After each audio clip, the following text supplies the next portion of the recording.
Jemaat Tuhan yang terkasih dalam Kristus, Shalom.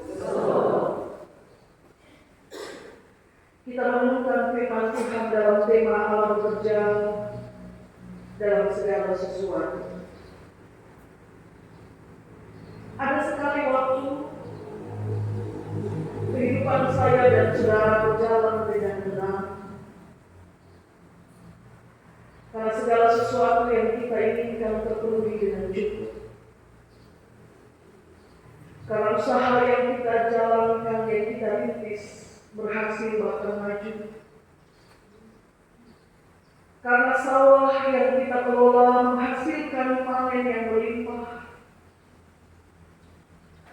Petani menanam 2 kali dalam 1 tahun tanpa kendala karena air yang terus mengalir. Sekali waktu kehidupan saya dan saudara berjalan seolah tanpa hambatan, karir yang meningkat, mendapatkan promosi jabatan, jumlah teman kita bertambah, anak-anak berhasil dalam jenjang pendidikan mereka masing-masing. Tetapi sekali waktu datang pula saat di mana kehidupan kita berjalan seperti di tengah badai yang menakutkan. Mendadak dalam musim panen yang berikut hasil panen menurun. Kita bertengkar karena kelangkaan pupuk. Kita bertengkar karena pembagian air dan rusak relasi. Usaha yang mulai dirintis dihambat. Rumah tangga mulai goyah. Mendadak anggota keluarga ada yang sakit dan parah. Atau anak-anak terlibat dalam kenakalan remaja, kenakalan pemuda. Dan bahkan mungkin ada yang hamil saat masih bersekolah. Kondisi berbalik dari tenang menjadi tegang. Dari ringan menjadi berat. Dan secara kasuistik beberapa orang bertanya, Tuhan ada di mana? Kalau mau jujur, kehadiran Tuhan dipertanyakan saat terang kehidupan kita dihantam badai. Dan kita tidak pernah mempertanyakan kehadiran itu saat terang kehidupan kita berlayar dengan sangat tenang. Kita akan terus-menerus bertanya, Tuhan Engkau ada di mana? Sambil berteriak karena kita tidak suka menghadapi badai. Kita cenderung terstigma bahwa saat-saat badai adalah saat-saat di mana Tuhan meninggalkan kita. Dan sejumlah peristiwa akan menguji apakah kebenaran stigma itu demikian. Bahwa apakah Tuhan meninggalkan saya dan saudara saat terang kehidupan kita dihantam badai.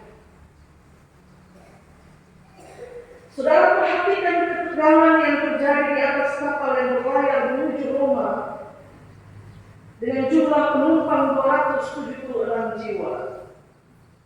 Pada awal pelayaran itu baik, tapi ketika kondisi mulai tidak menjanjikan karena kendala dalam pelayaran, mereka berganti kapal.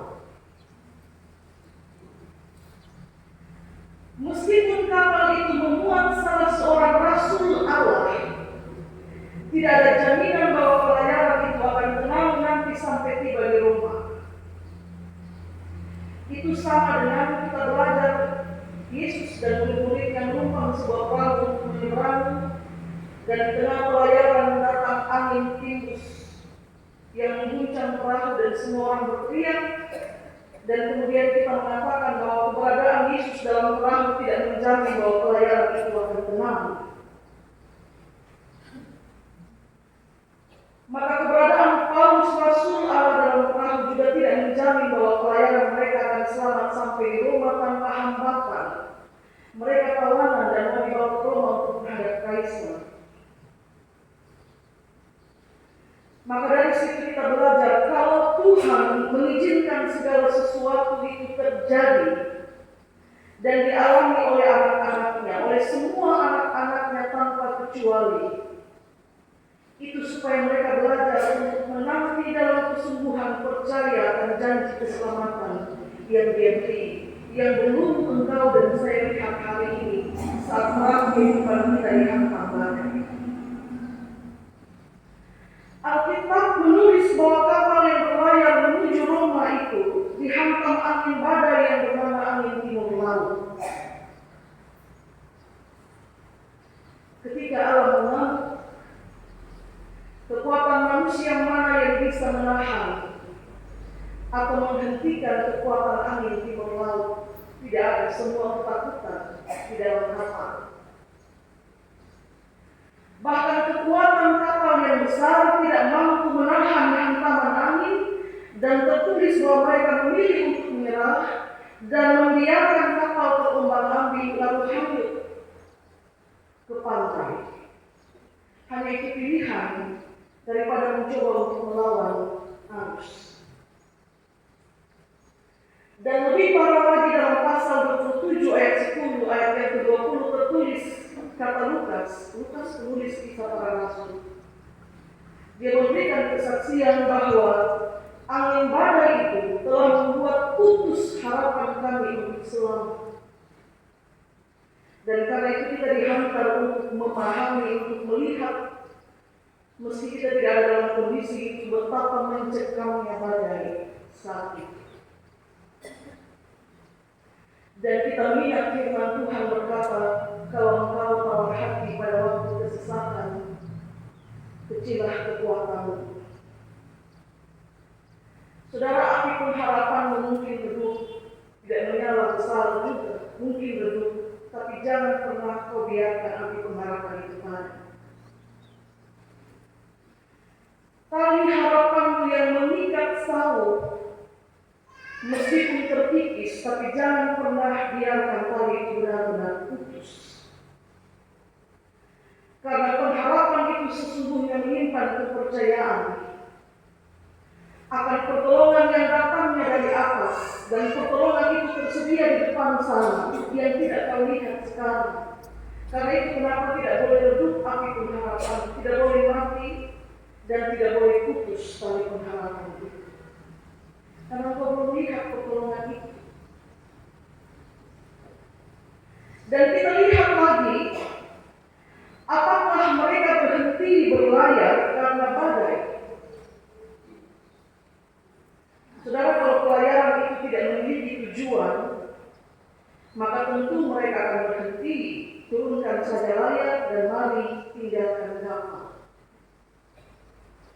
Tapi karena pelayaran itu punya tujuan, maka meskipun berat dan terancam jiwa mereka, pelayaran harus terus terjadi dan mereka harus sampai ke Roma. Tapi yang menarik Bapak Ibu, kalau kita bilang Allah bekerja dalam segala sesuatu, maka hambatan dalam pelayaran untuk tiba dengan mudah di Roma itu juga menjadi cara Tuhan untuk melakukan sesuatu, karena ternyata ada perbuatan besar yang Tuhan buat di Pulau Malta.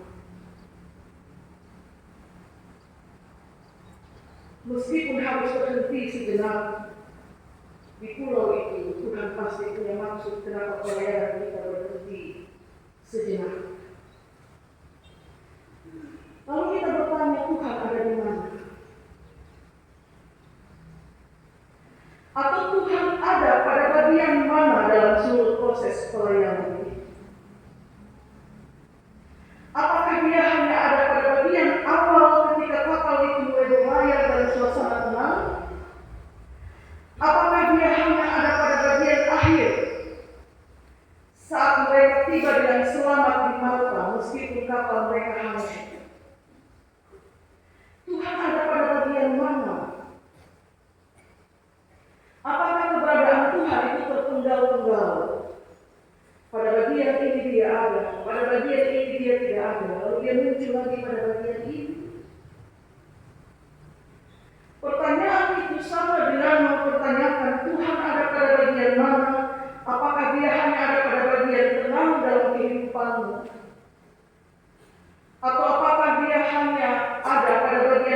saat badai kehidupan itu sudah berlalu?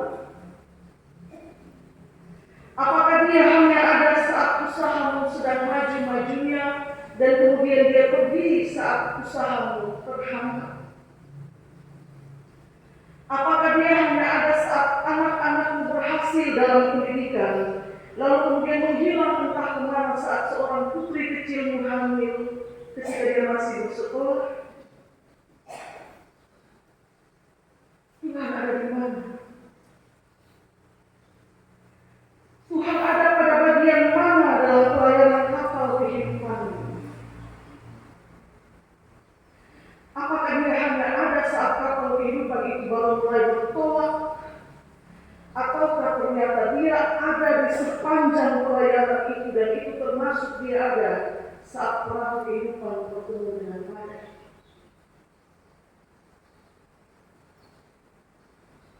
Kalau Tuhan menghilang saat hari menerjang, maka apakah keselamatan 267 jiwa penumpang itu akan terjadi kalau dia menghilang? Kapal boleh hancur, tapi iman mengaminkan bahwa jiwa yang selamat itu anugerah. Ketika engkau menemukan hikmat untuk berlayar dengan papan atau dengan pecahan-pecahan kapal menuju ke darat, itu anugerah dan bukti bahwa Tuhan ada di situ. Maka kalau Tuhan meninggalkan pelayaran bersama kapal Paulus dan 266 penumpang yang lain, keselamatan 267 orang itu tidak akan terjadi. Kalau Tuhan meninggalkan, justru karena dia ada dalam pelayaran itu, maka tentu dia juga ada di tengah badai. Dia ada bersama dengan mereka yang menahan lapar 14 hari. Sebenarnya mereka sedang berpuasa karena keadaan itu, tapi Paulus bilang 14 hari sudah lama. Mari kita makan. Dia ada bersama dengan Paulus ketika tangannya dipabuk ular. Dan kemudian Tuhan dinyatakan di Malta bahwa orang menyangka dia ini orang pembawa bencana karena selamat di laut. Selamat di laut, Tuhan mengasih mati dia di darat. Tapi kemudian tidak terjadi apa-apa padanya, mereka menyebut dia dewa. Penduduk Pulau Malta tidak percaya kepada Tuhan yang Paulus sembah dan yang Paulus layani. Tuhan ada bersama dengan Paulus ketika dia melakukan pelayanan bagi ayahnya Publius, gubernur Malta. Dan Tuhan ada bersama dengan dia dalam pelayanan bagi orang-orang sakit yang mendengarkan mujizat yang Paulus buat bagi ayahnya Publius. Mereka orang-orang yang ramah, tapi kemuliaan tentang kebesaran Tuhan itu harus dinyatakan.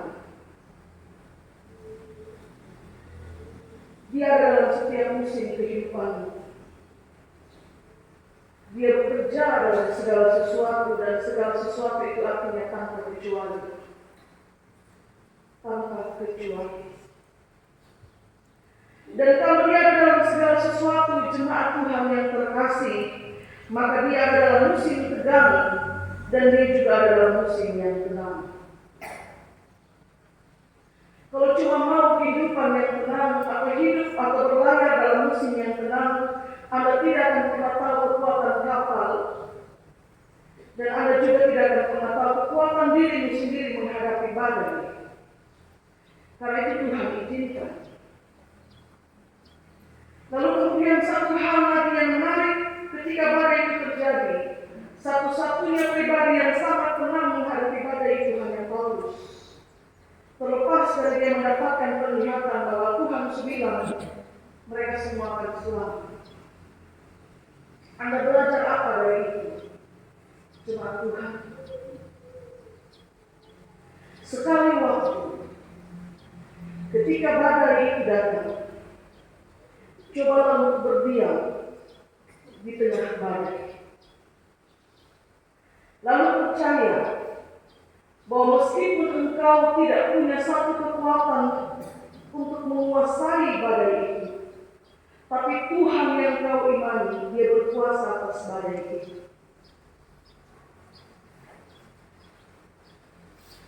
Tenang saat menghadapi badai, itu sikap percaya bahwa hidup dan mati kita itu ada pada Tuhan. Bahwa dari apa hidup saya dalam pergumulan ini, Tuhan itu atur. Dan kalau saya tenang dalam situasi badai, sebenarnya saya sedang bersaksi bahwa Tuhan akan melakukan bagiannya dan betapa Dia Allah yang Maha Kuasa.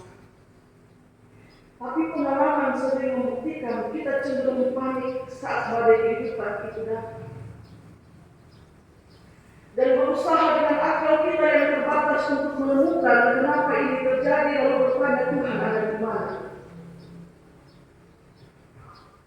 Pernahkah sekali waktu saat situasi badai dan dengan iman penuh ketenangan kita bilang Tuhan ada di sini sekarang? Saya kira kalau itu yang terjadi, murid-murid juga tidak harus panik untuk membangunkan Yesus yang sedang tenggelam. Ketika Anda panik saat dihantam badai kehidupan, Anda bukan saja putus asa, tapi kemungkinan yang kedua, Anda juga tidak mampu untuk melihat jalan keluar. Karena terlalu panik. Orang tua bilang kita mulai raba-raba.